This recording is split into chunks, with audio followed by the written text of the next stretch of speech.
gentlemen, welcome to another edition of the Ultra Confusion Thursday Night Hangout. Hello, Charlie. Hold on, my friend. How goes it? Oh, it goes, my friend, it goes. We, of course, are Ultra Confusion. I am your host, Charlie. I'm joined once again by the prolific comrade himself, Zealeus. It's good to see you, Mr. Charlie of the Ville. Yes. Little side note here. First of all, I'd like to apologize to all the people who try to tune into my Tuesday night stream, where apparently my volume was off for about half of what I was streaming. Oopsies! But for those of you who came in a little bit late or perhaps stuck around, you got a hell of a show. What were you playing? Smite. But I was doing a random kind of like brain dump dialogue on top of it that really had nothing to do with Smite. That sounds scary, man. Well, you know, I've been told that I kind of go quiet while I play games, especially competitive games where I have to think. And so what I did is I literally just kind of like separated the mind and just, you know, moved the mouth, and then I tried to play the game. It sounds like some deep, like, Jedi trick. Absolutely. There was only like 2 times where I actually had to kind of like throttle it back and go, okay, I actually have to start paying attention because this match in Smite is actually really difficult. This shit's about to get real. Gotta pay attention. Know where the opponent's at. Know when your ultimate's ready. Know when your skills on cooldown. Well, get the mojo going. Seeing that I only play like Keranos almost the entire time, I kind of already know that feeling. Sure. Anyways, so ladies and gentlemen, let's jump right into it, shall we? All right, ladies and gentlemen, let's start off with the U.S. We're still devastated by what's happened in Texas. We of course have our buddy the angry German who's in Houston. Thankfully, he got out unscathed. Unfortunately, his girlfriend's grandparents, I saw that, yeah. not so much. And then of course Irma is basically wiping islands off the map, literally. So, ladies and gentlemen, for those of you affected by Harvey or are in the path of Irma, our thoughts and prayers to you. If you, ladies and gentlemen, have the ability to take in individuals who are being displaced either by Harvey or Irma, you know, that's awesome. The other thing is, I know that a lot of people out there want to find a way to donate, to give to the relief fund for either Harvey or Irma. A noble deed. I know that there's been a lot of diaper drives in Atlanta. Practical. Because the fact of the matter is there's no diapers anywhere near, Houston, Texas. And so what they're doing is they're in a bunch of the local radio stations in Atlanta have been doing like diaper drives where they basically set up shop in certain locations, and you go by and, you know, you buy a bunch of diapers out from infant all the way to elder. Depends, I guess, is what they call them. They don't call them diapers up there. You know, when you get old enough, it just depends.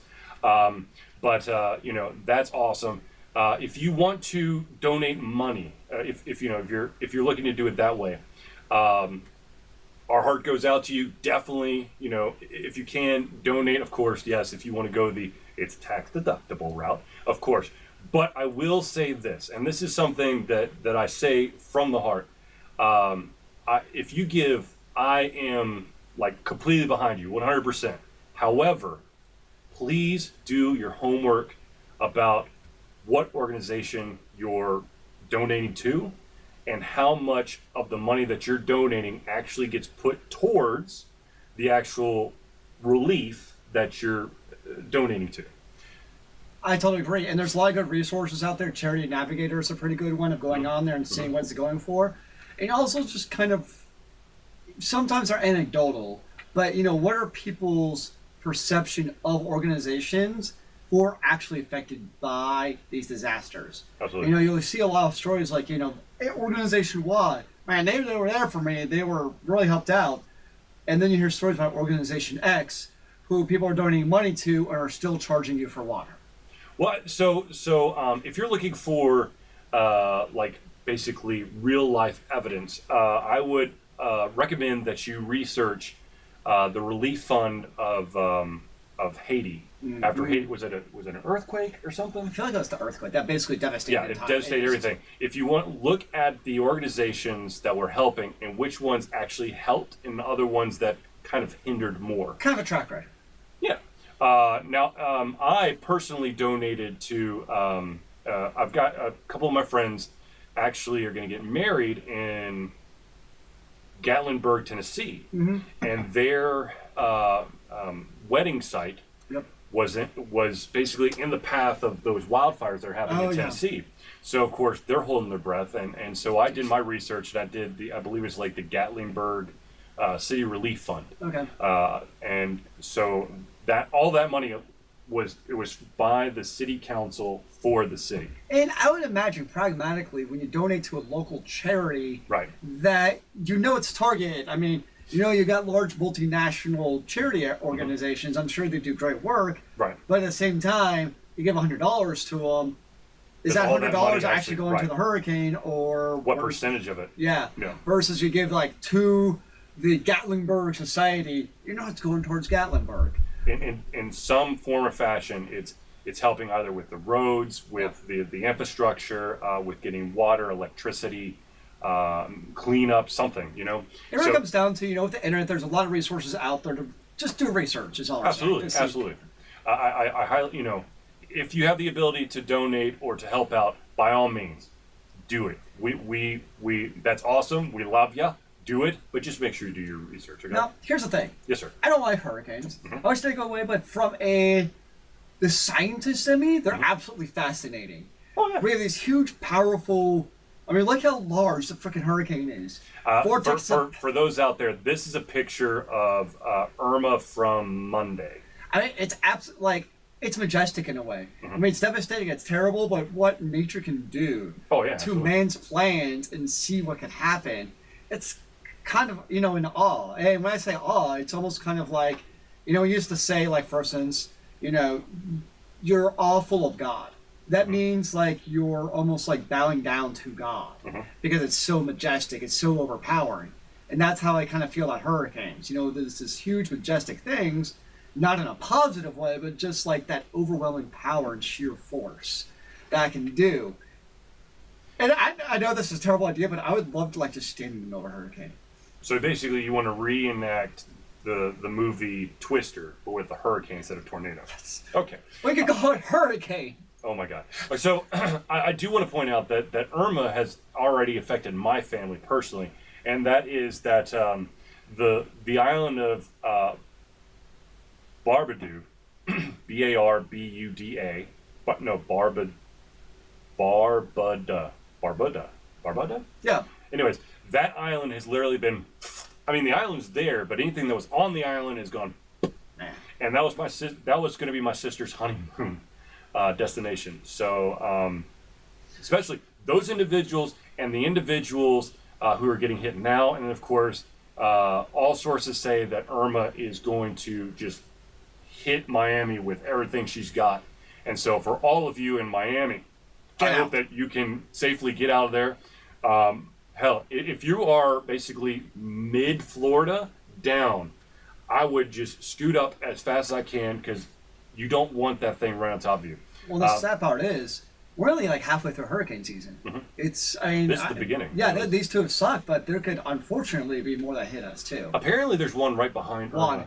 Juan, yeah. Yep, Juan is the one right behind it incoming, and it's too early to know with Juan, but that's another big old hurricane that's scooting on through. So.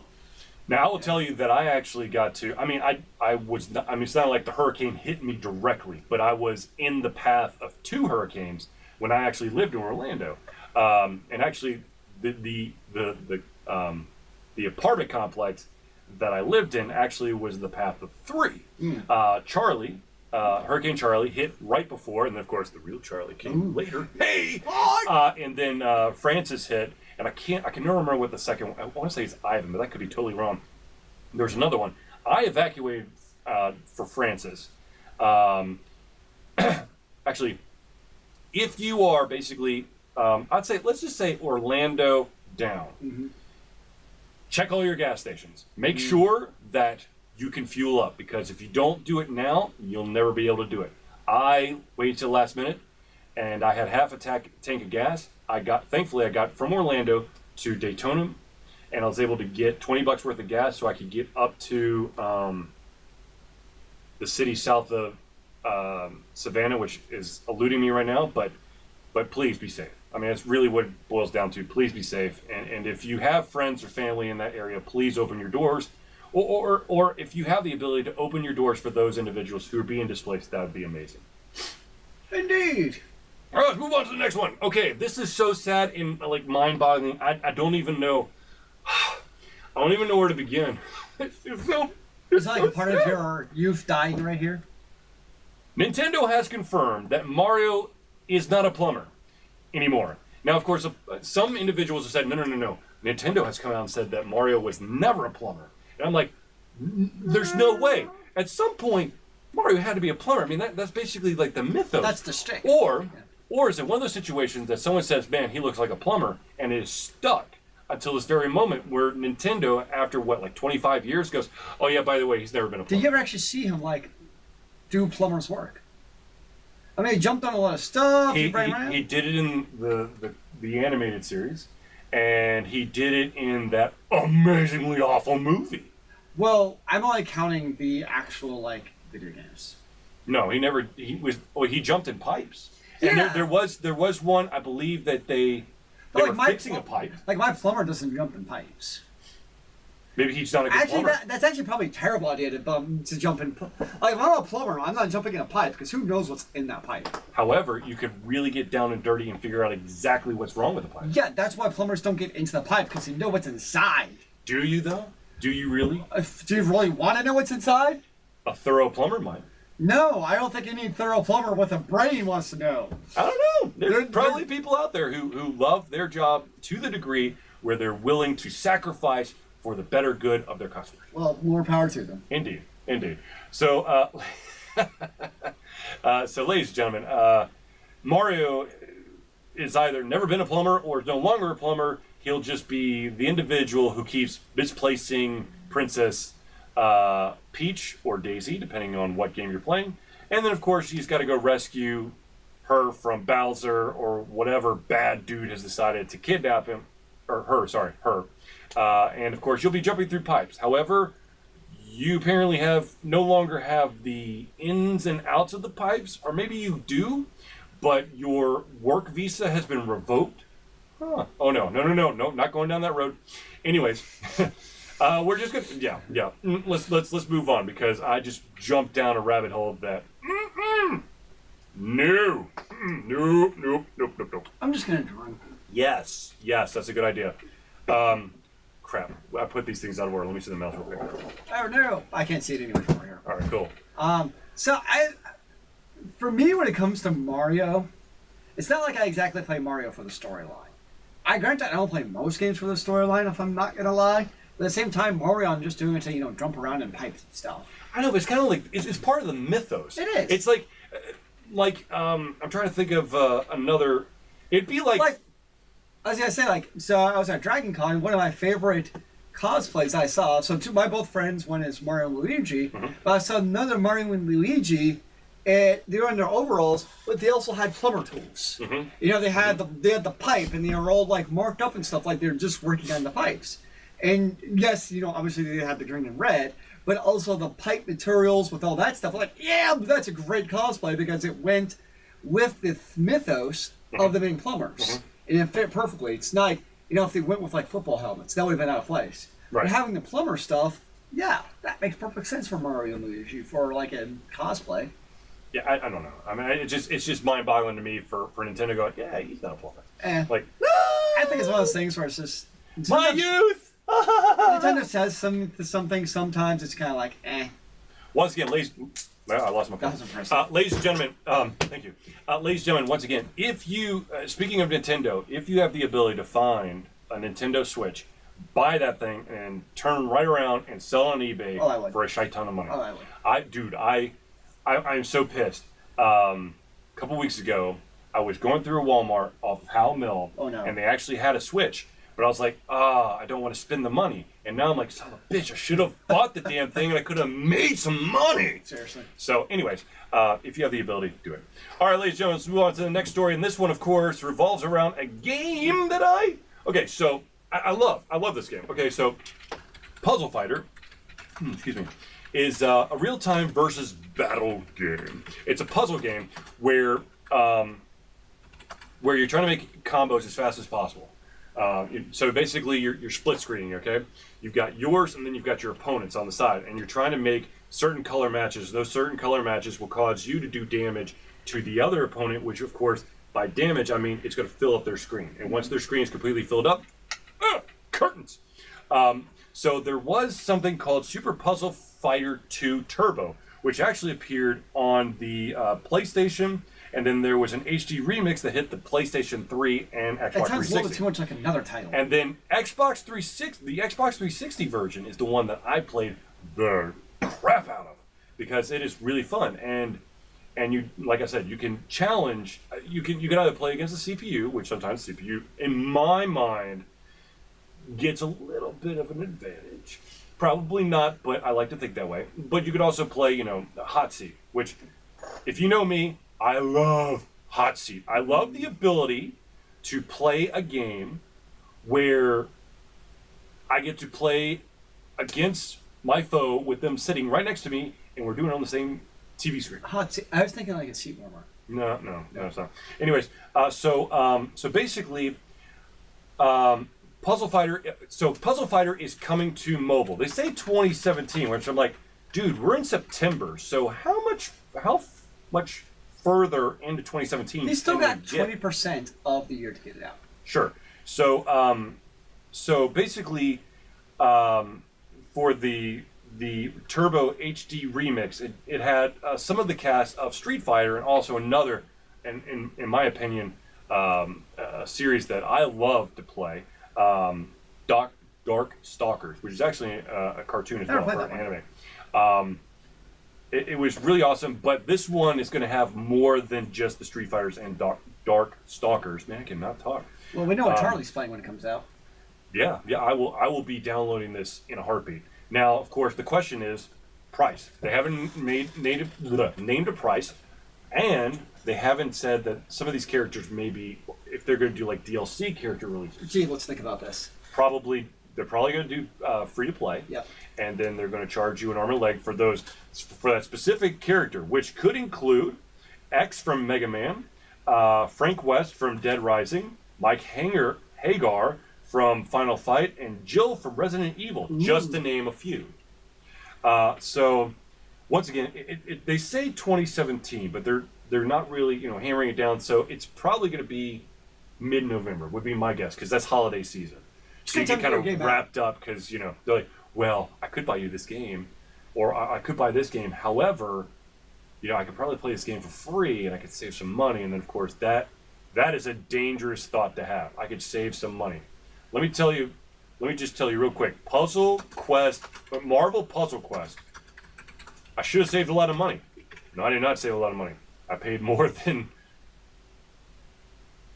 3 times a AAA title. Because I had to have those special characters. But that's something I kind of miss about being, when I was a kid, we were growing up, and you're waiting for your Nintendo or Sony game. Mm-hmm. You saw the box under the Christmas tree, and you're like, yes, my parents bought me NHL 2000. You hope.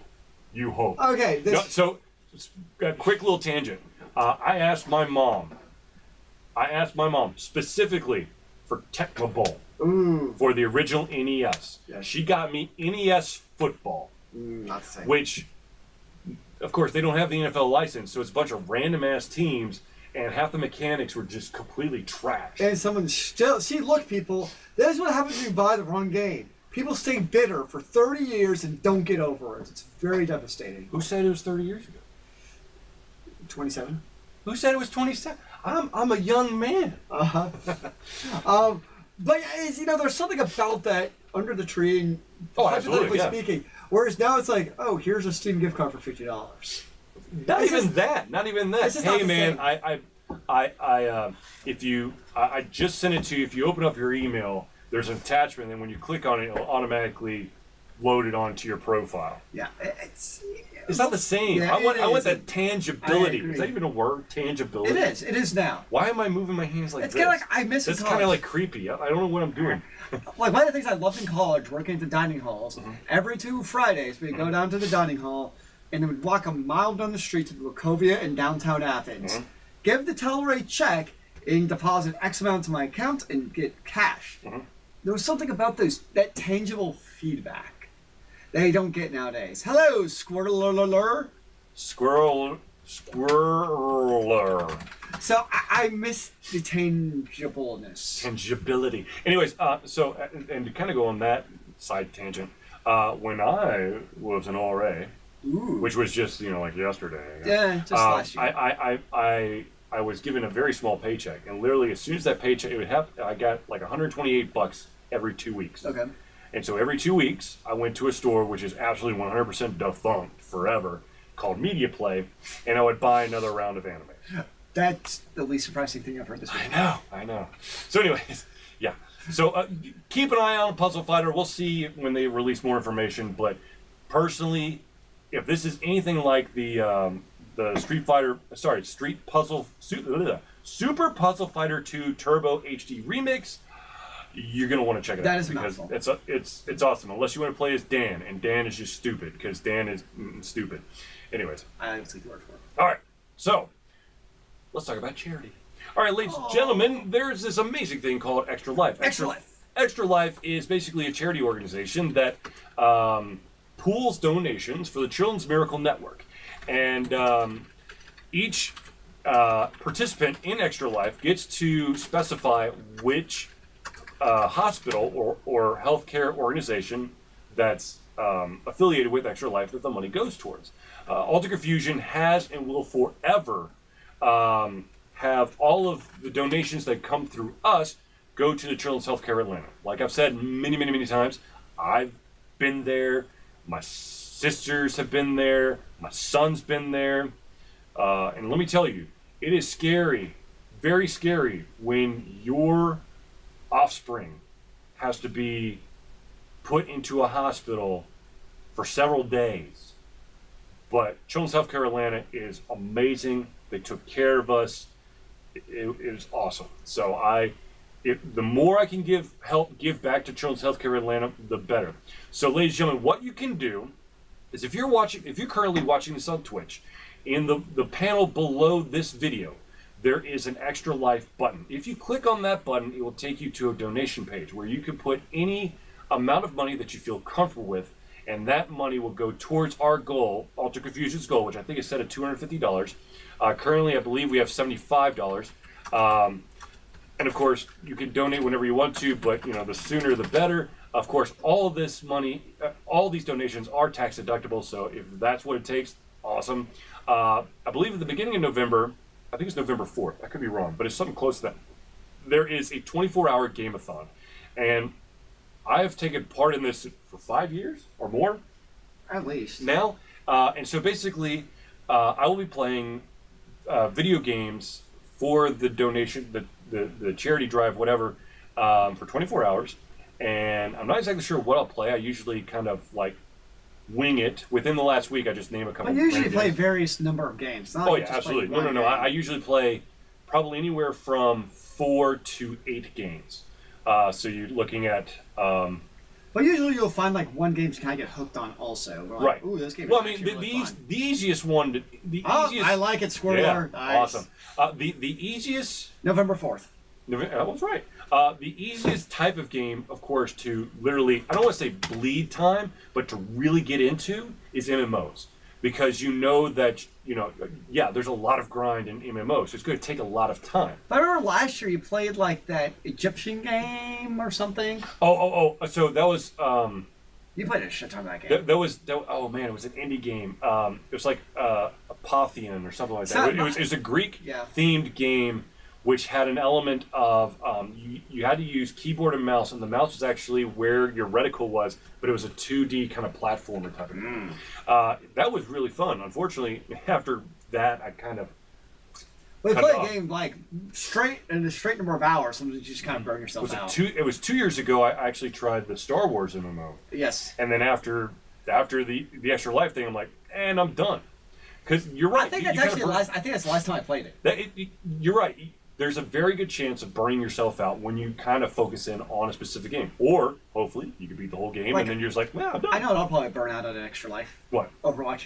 Well, yeah, probably. Just because it's like with Overwatch, it's easy to just mindlessly play match after match after match, and it's intended to be a binge game. Like that's the idea. You can play. I see that happening with me with Smite. But anyway, actually, speaking of Overwatch and game streaming in general, yes. Let's talk about this. So there's, I don't want to say it's an epidemic, but there's truly an issue that's occurring on YouTube in general, and of course a lot of people are putting a huge amount of attention onto YouTube gaming. As many of you might know, there's been a lot of demonetization of content on YouTube, but you actually take an even bigger slice of the pie when you're talking about YouTube gaming. The reason is the wonderful algorithm that YouTube is using basically kicks the vast majority of individuals in the cojones. And what I mean by that is if you have anything that would be considered violent, you get your stuff demonetized. And it could be as simple as a name that's associated with something that potentially could be violent. So let's say one of the big ones that's happening right now is Destiny 2. Oh, good game. Any game. It looks like a good game. If you are streaming on YouTube Gaming and you're trying to get ad revenue off of it, your stream is automatically demonetized simply because Destiny 2 has guns and you shoot individuals. Oh no!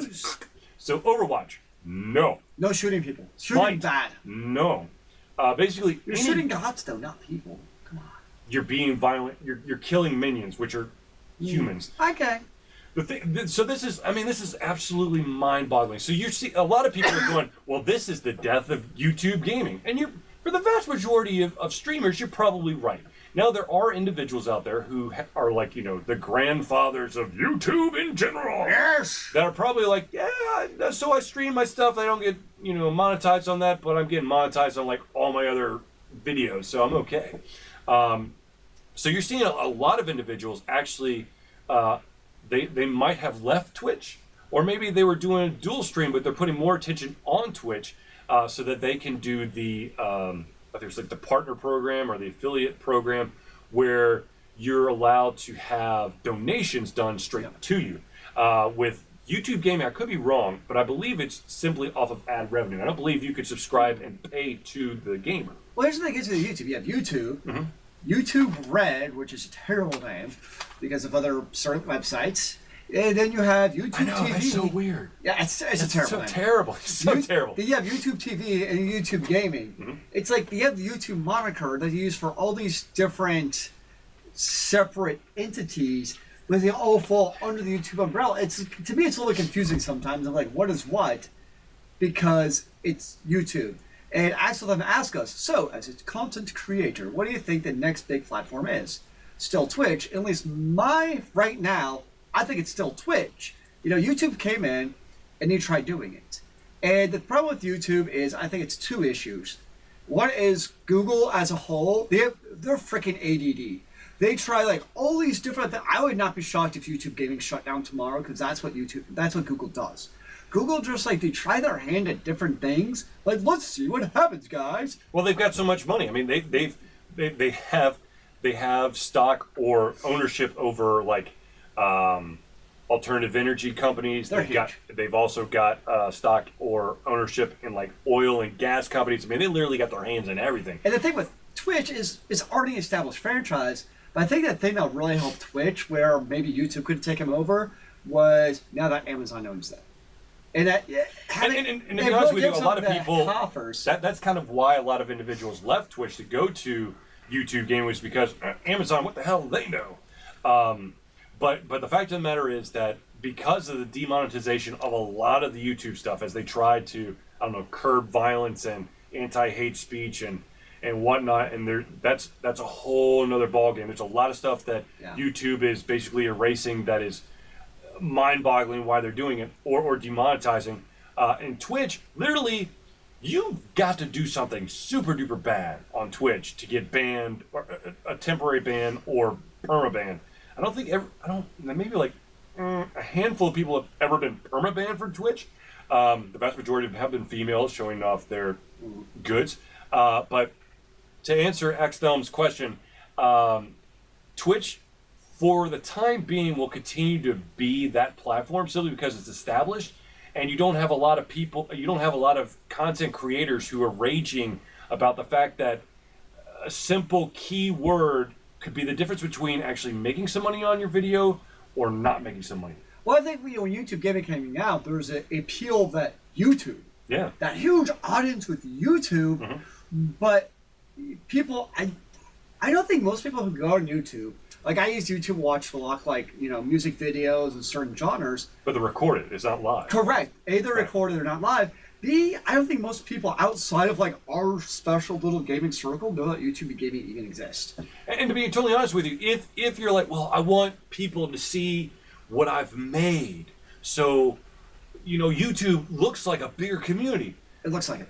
It does. And to be honest with you, the viewers of recorded stuff is huge. So if that is, if you want to get as much love as possible, if you have content that you think would be beneficial, even in a not live but a recorded format, stream it live on Twitch, and then Twitch actually has an option to export it directly into YouTube. So, ta-da!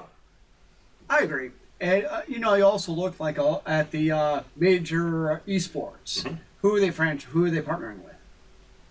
Mostly Twitch. Right. Well, I know you got the MLB stuff. Right. That's like that's like a different kind of level. But as far as us regular plebs, it's the vast majority of competitive play, when it's, it gets a little bit crazy when you get into league play, because then you have those different programs. Yeah.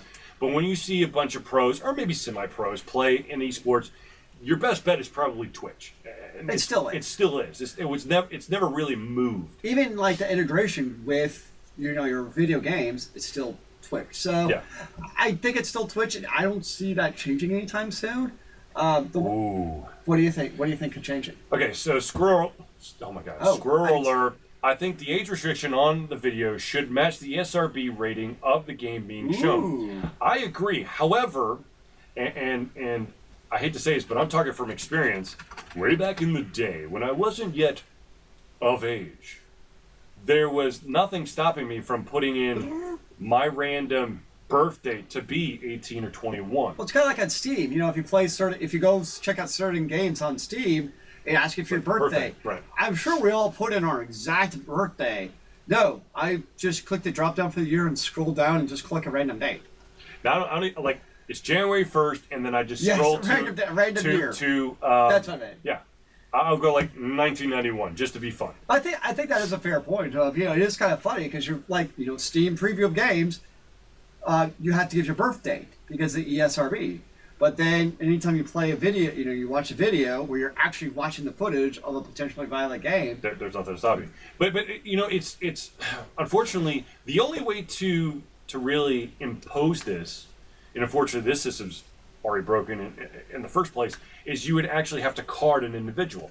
Now, the reason why I say it's broken in the first place is simply because the vast majority of minors who want to play the super duper bloody export 90 bajillion super bloody Carnage edition. That sounds like a great game. I know. The parents buy it, or attempt to buy it, and of course they get carded, and they're in the mind, the vast majority of parents don't know what they're actually buying. They're like, oh, they're carding me because they want to verify that my name's the same as on the credit card. They don't actually think it's because this game really should only be played by true adults. See, my experience, and maybe my school's just special. Having talked with parents, I get a very different feeling from the parents, where it's actually the complete opposite. Where if anything, the parents, at least where I'm working at, those kids ain't ready to play anything on the video games because they might be too violent. That's kind of. Well, I think that there's. I mean, there's probably a shift that's happening now, but a couple of years ago, when I think it's little also Johnny wanted to play Blow Everyone's Head Off 101, the parents like, oh, this seems like a very popular game. I'll buy it for him. But I think with the uptick in domestic and international terrorism and the type of events that are happening, I'm almost 100% sure that that the vast majority of individuals, they're taking a second look at movies, at books, at games that they're allowing their children to interact with. Personally, I already knew that, and also my kids are too small to even be in this discussion. Are they? Okay, fine. So I let my kid, who's almost 5, watch Y7 shows, okay? Oh. I'm sorry! And PG movies. I'm sorry! Are you giving him parental guidance as the movie rolls? No, I just let it roll. I know I'm terrible. Oh my god, I'm a terrible father! I remember back in the day when my dad would bring me to see like rated R. I remember True Lies. That's like the one that stands out. True Lies for You. Silver Bullet. And Stephen King's Silver Bullet. I remember the scene. It's Arnold Schwarzenegger with who is the chick? Jamie Lee Curtis. Thank you, Jamie Lee Curtis. And I still remember the scene. The hotel room. In the hotel room, my dad takes the hat and puts it over my eyes. The striptease. Yes, and of course, anybody who's ever had the baseball hat knows there's the tiny little eyes in the hat. So it's called ventilation. So you look through the eyes. So my dad always put the hat over my eyes. It's so that he feels like he's doing his fatherly duty. Well, so he can also tell my mom. Exactly. Yeah. I covered his eyes up. Yeah, I mean, He probably was fully aware that you could see through it. It's just like, I did what I was supposed to do. So I always had my hat made sure my ventilation eyes were still well ventilated.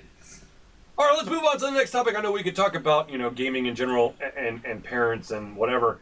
But let's move on to the next topic. That, of course, is, excuse me, the Gearbox CEO, Richard Pitchford, which to this day, I hate myself because I'm literally sitting right next to the SOB at PAX Prime, like 2012. Mm-hmm. And he's like, in my brain, I'm like, I know this guy. He looks so familiar, but I couldn't place it. And like 30 minutes after I left, and I was like, you know what? I had this really bad feeling. Let me just Google Gearbox real quick, and there it is, Richard Pitchford. Bam! Randy Pitchford, right there. I'm like, anyways, so basically, what he has said, first of all, he has not confirmed that there's going to be another Borderlands 3. However, he has gone on record and saying 90% of Gearbox is working on what you, the gamers, want. Which, let's be honest, Gearbox. We want Borderlands. How about another Borderlands prequel? No. What about a Borderlands MMO? What about another Duke Nukem? How about Duke Nukem Never? Yeah, never. No, we're over Duke Nukem. Yes, I love Borderlands. Borderlands 1, there's only 2 games in my entire life where when I get done with a single-player campaign, mm-hmm. I immediately restart the next difficulty level. One is Jade Empire. Mm-hmm. The second is Borderlands, the first one. How about KOTOR? I did not with KOTOR. Probably like right on the line. It was right on the line. KOTOR is also a pretty lengthy game. Well, it is. And KOTOR is a phenomenal game. But here's the thing with KOTOR. Yeah. I also beat KOTOR in the hardest difficulty level my first game playthrough. Well, there you go. So, Mr. Expert Gamer. But that's also playability. Of course. But that's also something that kind of changed with Borderlands, mm-hmm. was unlocking difficulties as you beat the campaigns. Mm-hmm. Mass Effect did the same thing. Mass Effect is another game I played multiple times because there was like the insane difficulty that you could not unlock until you played one campaign because it's built-in playability. Right. There you go. So yes, I would definitely love another Borderlands. I never actually played the prequels or the other ones, but definitely played the hell out of one too. I did not play the prequel. And I didn't play the Telltale episodic stuff, which I really want to. I might actually go back and play it, and then probably stream it, and probably record it and throw it on as a Let's Play. But anyways, I love Borderlands.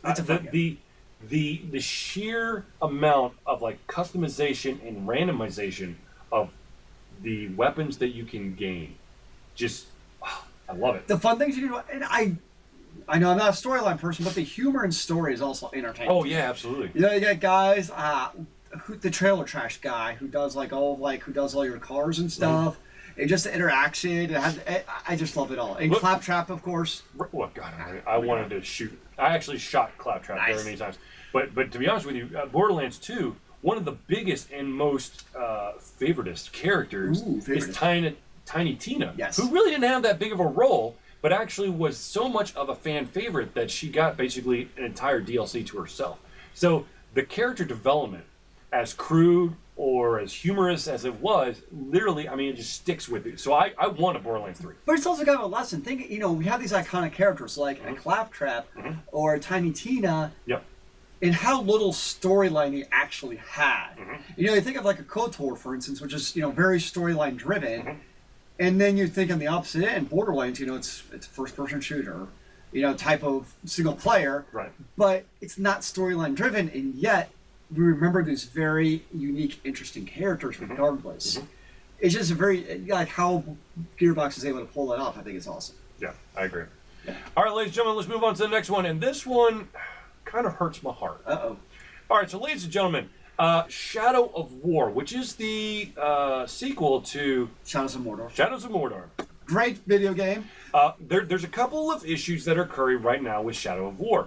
One of them is that apparently you're getting microtransactioned to death. With skills. And With like, skills yeah, and probably weapons, I'm guessing. all that stuff. treasure chest that's randomized. There's I've never played Shadow. Have you played Shadows of Mordor? Yeah. All right, so there's like some kind of like you tame a wild orc or something. Yeah, it's really All right, fun. so that's basically gone out the window because all you got to do is you buy these chests at a high enough level and you basically get whatever the bonus was from that through the chest. That's lame. I know. That was part of the fun is go over big. So basically with orcs, what you do is you go around and brand them, and then like you build your army, but it really felt like it was your freaking army because you went around because what basically has you had chieftains, and those like the powerful guys. So you do is you go kill like all the people like around the chieftains. So like it was you mano a mano with the chieftain, and you just like brand them so he'd follow you mindlessly. So it's like then you get this like huge army of your own chieftains, and there's like a sense of accomplishment. It's like this is my army that I freaking created. Now you can basically skip all of that and reap the bonuses from it. Yeah. Yeah. So anyways, okay, so the reason why this title says charitable DLC, or is it? Monolith, the developers behind Shadow of War, announced that they were going to commemorate DLC to the late executive producer Michael Forgey with a piece of charitable DLC, and basically it's the character that you see right here. If you're watching this, if you're listening to this on podcast, then there's a character with lots of tattoos. He basically looks like a Viking. So basically, what they're saying is that it's a character named Hog Orc Slayer, who would randomly arrive to aid the player in fights against difficult enemies. So basically, if you've ever played Fallout 4, it's the it's the stranger. I never played Fallout 4. So basically, it's a guy who jumps in at random points and basically assists you. Okay. So you can purchase this character for $6, and then WB Games, the publisher, stated that for each purchase, a donation of $4 would be donated to the late executive producer's family until December 31st, 2019. Okay. Now That's there not bad. is. That's not terrible. No, it doesn't sound terrible. That sounds really good. Yeah, okay.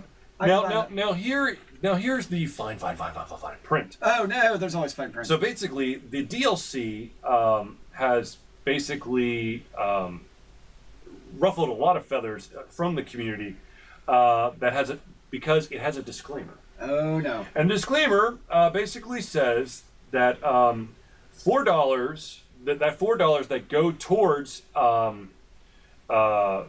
this charitable fund would only be limited to certain purchase locations within the United States. Within the United States? Yes, within the United States.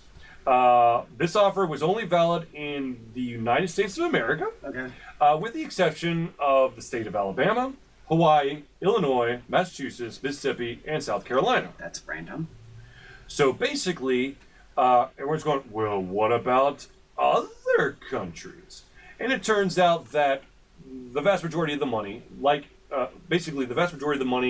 this, it's the same deal as Alabama, Hawaii, Illinois, Massachusetts, Mississippi, and South Carolina. No one really knows where that money is going. It's not going into the fund. So a lot of people are going, what the hell? WB and Monolith, you say you're doing a charity event where the family of someone who you think highly of is supposed to get this money. However, in certain cases, they're not getting a dime.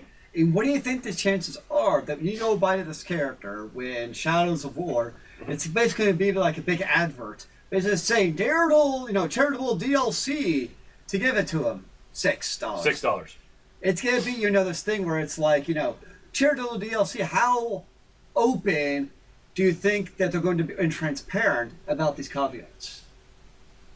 They'll be like, well, it's like if you live in Alabama. I bet like you if they're you like live in Alabama, how transparent do you think they're going to be that? Oh, by the way, your money doesn't actually go to. Unfortunately, due to state regulations, we're not really sure how much of that money will go in because of state law. Blah blah blah blah blah blah. But they didn't even actually say that. Or it's gonna be like it's up to the state. 30-page ULAWs where it's like page 17.2.4. -7. Yeah, that's what's probably gonna be. And that's probably what it is. And this is. Look, if Alter Confusion were to ever do hell, we'll just do it the Extra Life thing. Alter Confusion is raising money for Extra Life. Yes, we are. I would love to be able to give you something in return for it. Unfortunately, Alter Confusion is kind of poor. If you give us $100, I will give you a big pen, yes. a big clicky pen, which would hurt my soul because I have to have these clicky pens. Wait. If you go to $250. Ultra Confusion sunglasses worn by me. And now me. Damn! This is extreme! But anyway, seriously, if you're going to do a charitable donation of something, why profit on, and this goes back exactly to what we were talking about for the Harvey and Irma thing. Do your research and find out how much of the money that you donate is actually going towards the cause that you are donating the money for. Yeah, great. It all goes back to it goes back to what are you giving the money for? Right. Just do it. Is my money actually going to what I'm donating it for? And like most things, is it better off doing it? Let's be honest. This is a gimmick for the DLC. Or my guess there's some kind of charitable fund set up that you could just directly give it to, and then 100% of your donation goes. Is there Is there like a GoFundMe page for this exact thing where you could circumnavigate? Sure, it'd be awesome to have that DLC. And that's what the cynic in me is kind of curious of. And to be honest with you, I think we have to be cynical when it comes to this stuff because, unfortunately, I'm not saying the vast majority of individuals out there are like this, but there are a lot of con artists or individuals who manipulate data in such a way that they gain a lot from something that looks like charity or is helping others, but they get to pocket a very large portion of what you think is actually helping. Indeed. And it's sad to me. It hurts my soul that this is. This should not even be a thing. I don't think charitable DLC, unless it's. Yeah, this rubs me the wrong way, and I know this is being very cynical. But doing a charitable DLC to someone who passed away is really, it's kind of weird to me, actually. Because I know this is going to be very morbid and cynical. Sadly, people die all the time. So why in this case is it a charitable DLC for this one guy? I don't know if he deserved it or not, whatever. It just seems, I don't know, something odd about it to me. It's just, I don't know. It just... if the family sets up their own GoFundMe or whatever, because whatever happened, okay, that's different. But for a charitable DLC, for a AAA publisher, I don't know. Something about it's just kind of strange to me. I agree. I don't know how I feel. Now, one thing, let's just say, they've released a flood map, and 100% of all your DLCs went to the hurricane relief victims of these, hurricanes that are happening. That's different to me, because all the money is now going towards these charities. Okay, that I can see. It's a special thing. But these kind of like one special things for one person, I don't know. There's just... Well, I mean, if you... I don't know. If the thing is, okay, so I understand that there's certain situations, like if you're doing DLC or some kind of like, I don't know, in-game bundle. If you are transparent, like what Smite did. Smite did something called... oh my gosh, what is it called? Connor's Cure. Oh, and basically, they partnered with the WWE and the V Foundation to fight pediatric cancer. What Smite has done is they have outlined exactly what the money is, what's going to happen. So what happens is you buy this package, okay? It gives you a skin, an emote, a ward, and then an avatar. And basically, upon purchasing it, Hi-Res Studios clearly states $1 will be donated to this fund. So you know exactly how much money is going towards it. Now, of course, this package is more than $1. It's not much more than $1, I don't think. But anyways, the thing is, if you are transparent and you're clear about the distribution or what exactly is going to happen, I feel a little bit safer than going, I'm giving you all this money to help these people. And you're like, cool, awesome, it's going to help these people. And little do I know that only 15% of that money is actually going to go there. 60% is actually going to go to administration fees. And the 25% is actually going to the salary of the leaders of the nonprofit organization. Hey, I deserve that salary, man. That's what hurts me. What percentage is too little? Like I said, if you're transparent, the thing is, if you're like, yeah, we're going to do this, and then but you don't tell, I think it's simply because. So you think it's more about the transparency of what is actually happening. So individuals, versus the percentage. If individuals know how much your donation is going to affect the fund ahead of time, then you can make an educated an educated purchase or donation, understanding what's going to happen. But I really do not want to name this organization, but I'm going to do it because I have to. The Red Cross is unfortunately seems like an amazing organization, and the percentage, like a small percentage of it does matter. However, I'd rather take transparency, because the thing is, if you know that your donation, it's always going to be only 5% of that donation, then I'm not going to donate. But if you don't know what that breakdown is, and you're led to believe, you're unfortunately given only the assumption of what's going to go on, I personally cannot back that. Unfortunately, the Red Cross is very notorious for doing this. Ask any person who survived the Haiti earthquake and how much money actually went to Haiti during the Haiti Relief Fund. But personally, and Zealeus, I'm trying to find out what the actual cost of the bundle is for Connor's Cure. I can't find it anywhere. I know what it is. So Axdom says, but that means there is still a minimal. If only 5% goes to needs and you won't donate, then 5% is below the minimal. I don't know. I almost feel, and this is again the cynic in me, going off what previous bundle. How much do these bundles typically cost in Smite? $10? Probably not even. $5? Maybe. So you're talking only 20% going towards Connor's Cure. Yes, touchdown, sorry. I think that's why these kind of this is a cynic in me. I see these as PR moves. Oh. That's how I see it, pure and simple. This is a total PR thing by Smite or Hi-Res. Yep. If you want to give money to Connor's Cure, just give it to Connor's Cure. I think when these rub me, that's where I'm kind of like, I don't know how I feel about these. It's the intent is maybe good, but is that really, if you want to give, I'm just saying $10 because it's a round number. If you're willing to give $10 to Connor's Cure, just give the $10 to Connor's Cure instead of doing it through Smite, where only $1 of that 10 is going towards it. Right. I'm not saying $10 is the cost of it. I'm just throwing out a number to make it easy. And I don't want to seem like a total asshole. Sorry, I cussed, but whatever.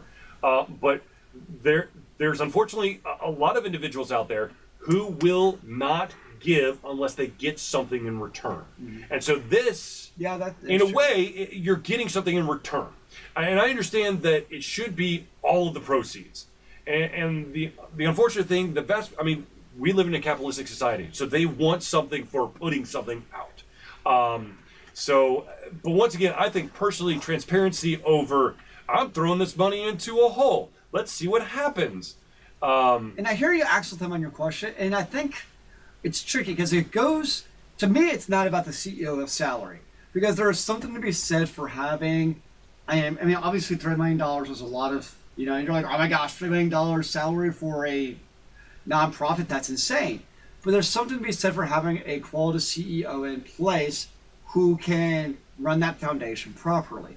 To me, it's not so much even about the percentages or where it all goes, it's looking to see and researching how effective is the use of the money that's going towards them.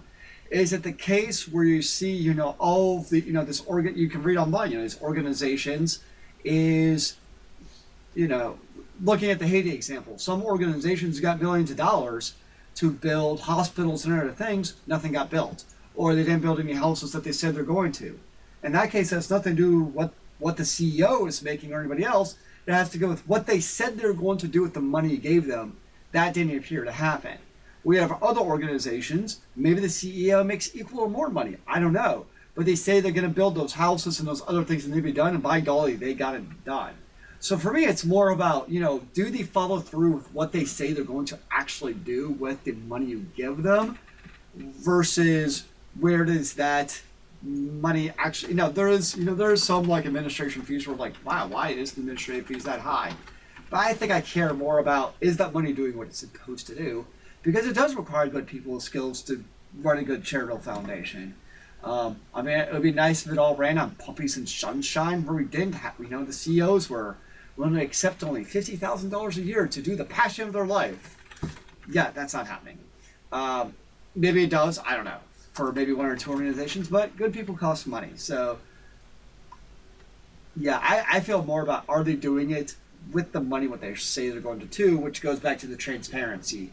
You say they're giving them $1, are they actually using that $1, or is it not actually being used? And that's kind of, I don't know if you got here for this part of it, when we were talking about, donations earlier, we kind of brought up, oh wow. I still walk away feeling happy I donated, even though the full amount might not go directly to the charity. There is an entire sociology department dedicated to altruism.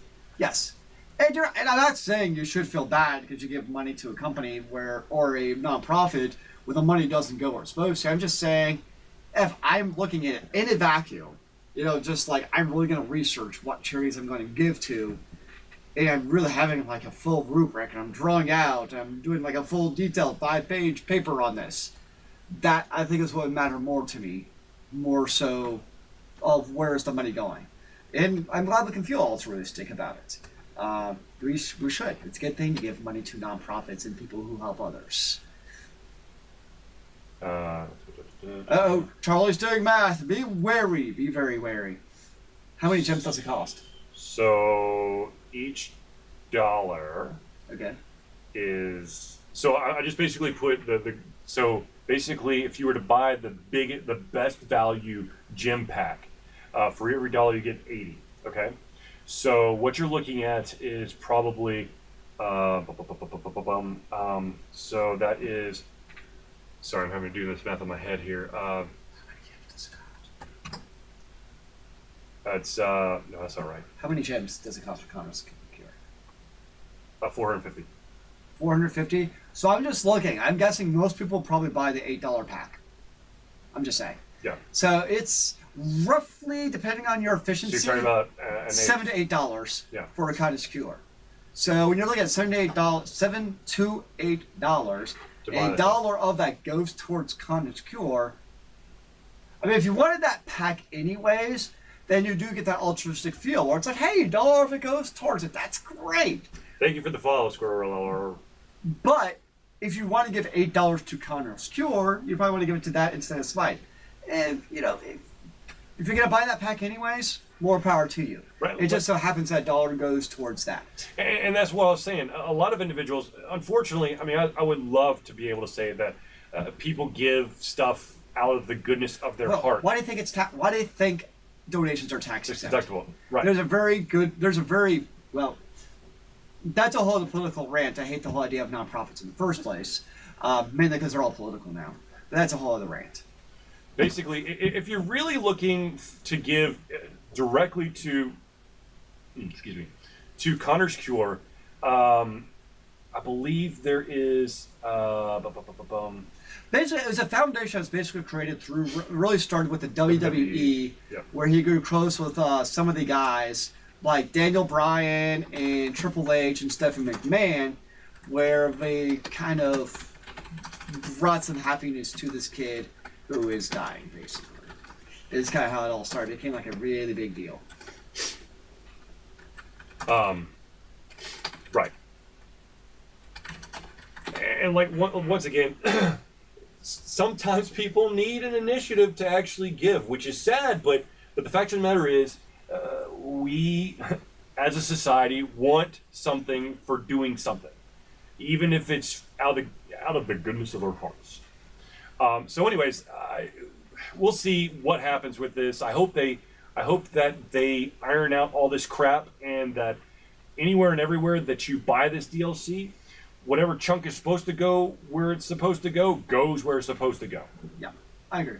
All right, so let's talk about this real quick. We have a friend of the show. His name is Dan Jolley. He is the mastermind behind the Grey Widow Trilogy book series. It's phenomenal. The first 2 books are out. The third one will be out May of 2018. I highly recommend that you read both of them. As many of you know, when I run across amazing indie authors, what I like to do is I like to buy the physical copy of the book and then buy the electronic copy so I can read the book without damaging the physical copy. No, the whole point of books is you read them so it has a nice crease in the spine. I don't want the crease. Oh, it makes it feel low. No. A book is not The author love if it has is not been honored creased. that I have their book in. Anyways, Sorry, so go it check needs out go check out Dan Jolley on Amazon. It's DAN, and then Jolley is spelled JOLLEY. Just Amazon that or Google it. You can go straight to his site, or you go to Amazon. You can buy both books either in e-format or a physical format. All right. So the next topic, and I'm going to let Zealeus drive this one, is when is a big con to me? So this comes about. So this weekend I was at Dragon Con here in Atlanta, Georgia. And so for those who do not know, Dragon Con is basically a 4-5-day convention in downtown Atlanta. Does it go Monday? Yes, it does. Stretching 5 blocks on Peachtree Street in downtown Atlanta. And it encompasses 5 hotels in downtown Atlanta. And Dragon Con's been around like for 30 years or so. And so in all these hotels, this year's attendance was 82,000 people, which was a jump from 75,000 people last year. I love Dragon Con. It's lots of fun. But the problem that's come out really this year at Dragon Con, and that's where the question comes out, is how many people is too many people? Because basically what happened on Saturday is, if you look at the picture there, that is the Marriott. And what happened was, so kind of to the left is kind of, that's the, it's one of the bars, and kind of that other area was where basically all the cosplayers come to this floor at the Marriott to kind of chill, look at people's cosplays, take pictures, and it's a good time. But what ended up happening this year at the Marriott, by about 7 or 8 o'clock on Saturday, there were so many people there in the Marriott that you literally could not move once you got upstairs. And like, you know, part of the fun is, you know, taking pictures, you know, put your arm around your body, like, yeah, let's take a picture. You just could not do that because it was physically impossible. And part of what's happening is on Saturday, you had Dragon Con personnel running around selling day badges. Come get your day badge for Saturday. And it's not like Dragon Con hasn't been packed in the past. And the other issue this is causing at the conventions is you have really so first off, they have a rule this year that they tried enacting where you can't form a line until an hour before that panel starts. Yes. So what happened was, so for instance, Friday night, the Georgia Philharmonic was playing a concert of popular pop culture, TV show, theme music, and movies, right? And so they're like, dude, you can't form the line until 6 o'clock because the show doesn't start at 7. So what do you think's happened? So literally at 6, I wasn't there actually at 6 o'clock. We didn't get to the line started. But from what I read online, literally at 6 o'clock, there was a stampede to form the line. Mm-hmm. It's kind of like, you know, think about like Walmart, how you have the Black Friday and they just opened the gate. That's basically what happened. Is there a stampede? And the other issue that's happening too is line corralling in the first place. So what ended up happening is going back to the Marriott, they have the largest ballroom is there. It holds 2,000 people for the large panels like Smith, Amy Pond, and all of them, or Firefly personnel. People are really popular. It's literally musical chairs. Yeah, everyone's just kind of like hovering around this one spot, which is going to be a start spot, and they're just keeping an eye on that on your watch. And as soon as it's like 20 seconds, you kind of get closer and closer and closer, and then stand. But then what happens is so you get that time. Mm-hmm. But the problem is the line has to go somewhere. So they tell you to go. The line starts inside of the Marriott. Mm-hmm. Well, the problem is, actually most of the panels aren't at the Marriott. They're usually at the Hyatt. Is where the big panels for the Hyatt. So you go inside the Hyatt. You're like, oh, the line actually starts outside. Like, what? So you go outside, and all of a sudden you see this line that goes around the corner. So you walk. And it literally wraps around the entire hotel like twice. And it's just this massive amount of chaos because not only do you have this line in the sidewalk, well, guess what? You also have 82,000 people walking around downtown Atlanta trying to get from hotel to hotel, causing more mass chaos. And oh, by the way, not everyone who's walking around downtown Atlanta are actually at DragonCon. They're at a bunch of other events that are happening. Yes. Basically within like a 4-block radius. So I love DragonCon. It's fun, but it's almost feel like it's getting to the point where ideally they would actually start limiting badge sales. Because the other point of contention is, people are buying badges and they can't make it to the good panels because they're there comes a point where you oversell your convention space. And it kind of feels like DragonCon is getting to that point, not just because they don't make it to panels, but just feeling even safe inside the hotels because there's so many people. And that's being at that third floor of the Marriott is one of the few times in my life where I felt like somewhat claustrophobic. Because I just don't get that. And up there, it's like, oh my gosh, you just can't move. This is just miserable now. Look, the best example, and as much as I hate the fact that this thing literally, as soon as the ticket sales open, they're like, it's BlizzCon. Mm-hmm. BlizzCon has a very strict limit to the tickets, which means that you have got to be on your game to get a ticket. Yep. And I got one year. Nice. And I went, and there was just enough people where, you felt like you're at a convention. Sure. But also, it was spread out enough within a convention center where you didn't feel claustrophobic. You didn't have to squeeze yourself in. The lines to do stuff were at maximum 10 or 15 minutes. It wasn't like 2 hours to play 15 seconds of a game. Yeah. Like PAX does, and that's one of my. Yeah. That's why I've no desire to go to PAX. Because they're literally at that point too, where if you want to enjoy the Will Wheaton panel, they've actually got the line forming in another ballroom while other panels are going on because they know that there's going to be a ton of people who just want to see Will Wheaton. So you actually have to show up 3 hours prior and sit in a room that's off to the side that's utilized simply to corral you for additional hours. Yeah. So I like DragonCon, but the number of people is becoming an issue. And it's same thing with the PAX. Do you get to that point where there's only so many people you can physically and safely, well, let's be honest, if you're at the Marriott and there's fire, you're not getting out. I mean, it's not, but they're just, you fit 10,000 people. all over again. What? Yeah. Right? You fit 10,000 people soon? in a hotel. Yeah, I mean, That's just, that's the sad reality. So, they're also a for-profit company, so I don't know.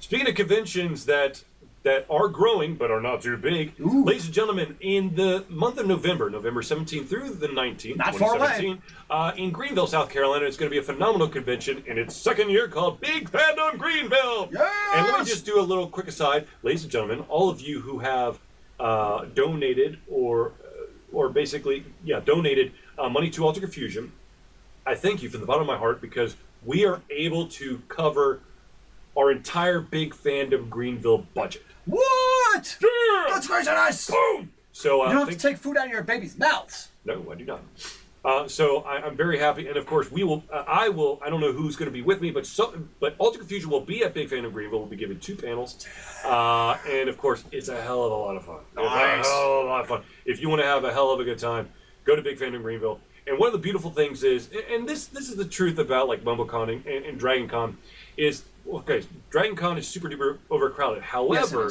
yes, if you want to get away there's other stuff to do in Atlanta. I hate those conventions that are in the middle of nowhere. And this is actually when I went to PAX East, the second year that it happened. You're now in the Boston Harbor, There's nothing where there. there's nothing there. You have to take a bus, basically go back into Boston proper, so you can do stuff. And that to me is like, so basically you commit yourself to be at this convention no matter what until you want to leave, because chances are you don't want to leave. Well, that's one of the fun things to me about Dragon Con is you go to each of the different hotels with something different. So, Yeah. like, one hotel you go to, you got the gaming room. Another one, you got the Marriott, which is basically Cosplayer Central. You go down to the Sheraton, which was a giant dance party.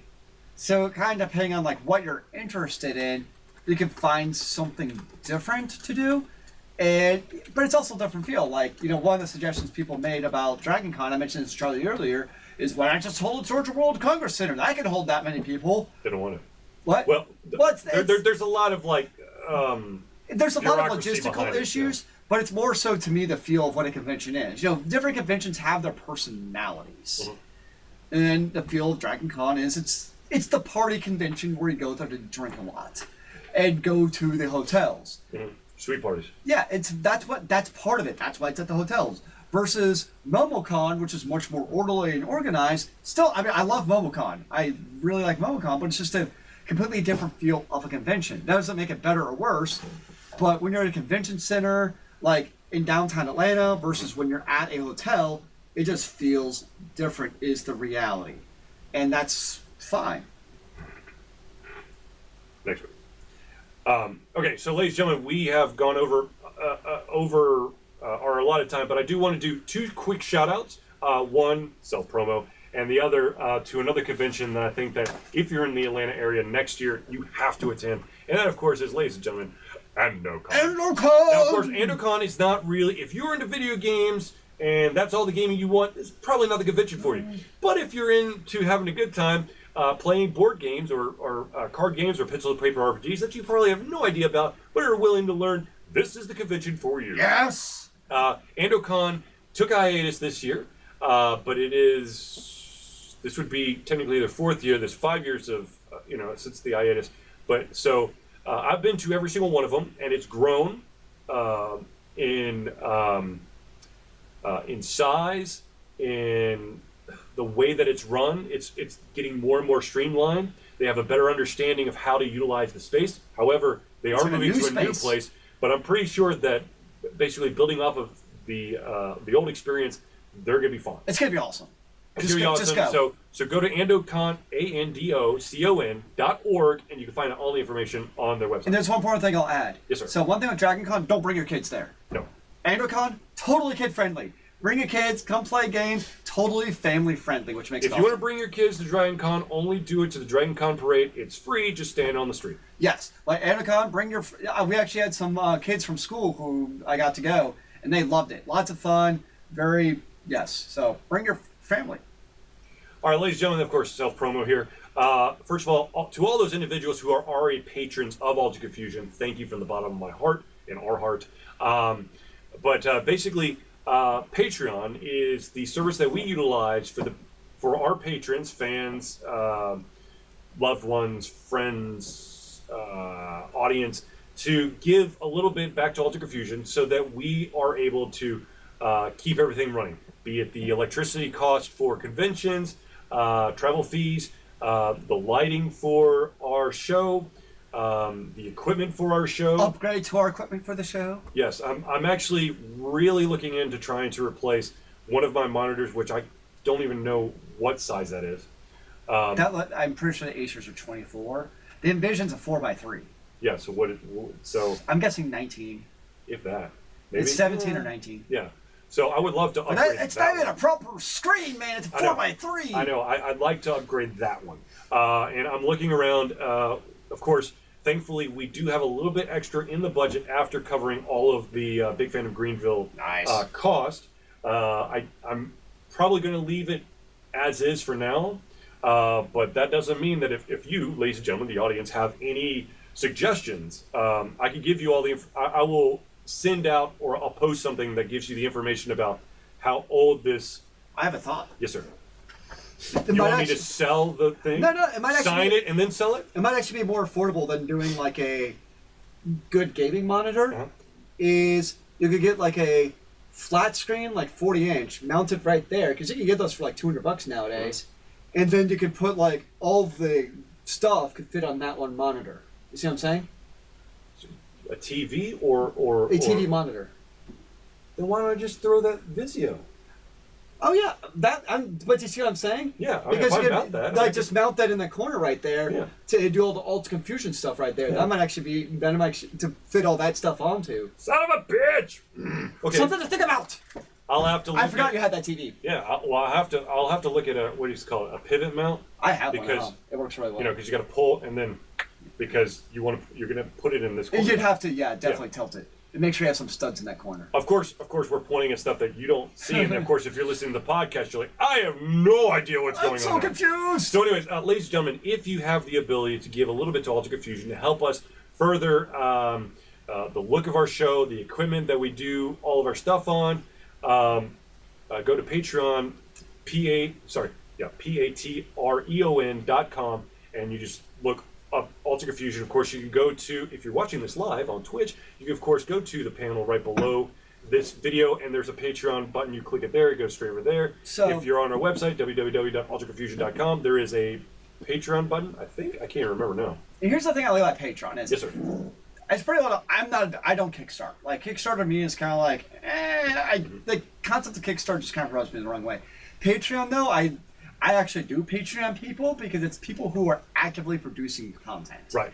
And I feel like some of the people I do, like for instance, Lindsey Sterling, Peter Holland, and some music stations I listen to on YouTube, I feel much more justified in Patreoning them because it's like I know that content is there and it's coming and I can see that. Oh, by And the way, I really appreciate that. a fan of ours, and also we're a fan of theirs. Dungeonware, the artist who's done a bunch of like T-shirts and posters that basically does kind of like some smash ups there. If you might have seen me wear a T-shirt that has a werewolf on a surfboard. Okay. He just opened up a Patreon. Nice. And I know for a fact that he is like churning out content. Very cool. So exactly. You the thing is with Kickstarter, and I'm sorry we're going over, but the thing with Kickstarter is the vast majority of the time you are kind of throwing money down a dark hole because you don't get the updates. And that's how I feel. You don't get that you don't feel as involved. You're like, here's the money. Okay, hopefully I'll see something. Where Patreon, you're getting some sort of updates. You can either go to their website, you can see that stuff's happening. With Alter Confusion, you can see Tuesdays, Thursdays, and Sundays, there's actual streaming stuff going on top of our presence for social media or my PSAs that have been getting a shit ton of hits. Nice. I'm not gonna lie. Usually, me giving to Patreon, it's more of almost like a thank you for what you've already done. Yeah. Like Lindsey Sterling. I mean, she's huge right now, and let's be honest, my couple of bucks doesn't make a difference to her in the long run. But it's still like you're established. I know you're awesome. So here's kind of also thank you for what you've done. It's kind of how I feel about the Patreon versus Kickstarter. It's just I'm done with my Kickstarter. It's you're banking on promises. Yeah. Anyways, ladies and gentlemen, I'd like to thank everyone who tuned into the Alter Confusion Thursday Night Hangout. I hope that you enjoyed our show. I hope that you tune in every Thursday night at 8 p.m. Eastern Time. 7 o'clock Central Time. And of course, we do run the show for about an hour and 15 minutes. Of course, sometimes we go over. If you are more into just like the streaming of games, we do video game streams on Tuesdays and Sundays, and after the Thursday Night Hangout at some point. The vast majority of the streams have been centered around Smite because that is my flavor of choice. However, I believe I might dangerously dip my toes back into Paladins, which could be an absolute disaster, but you can tune in and see that absolute disaster. But anyways, ladies and gentlemen, thank you for tuning into the Alter Confusion Thursday Night Hangout. For myself, Charlie, and Zealeus, it's been a pleasure giving you everything coming out of our heads, our mouths, and of course, our hearts. Will be back next Thursday for another Thursday Night Hangout. And oh, by the way, ladies and gentlemen, all the topics that we talked about this evening were provided by you, the audience. Unfortunately, some of you who donated or offered up topics were not able to attend. That's okay. You can watch it on YouTube, of course, listen to it on the podcast version. But if you want to add a topic or a subject or a question, hit us up through any of the social media means, and we will try our best to throw it up onto the show, and as well, if you give it to us early enough, we'll be able to research it so we can give you completely educated information and discussion. And remember, kids, keep on gaming in a free world. Amen to that, brother. Mm.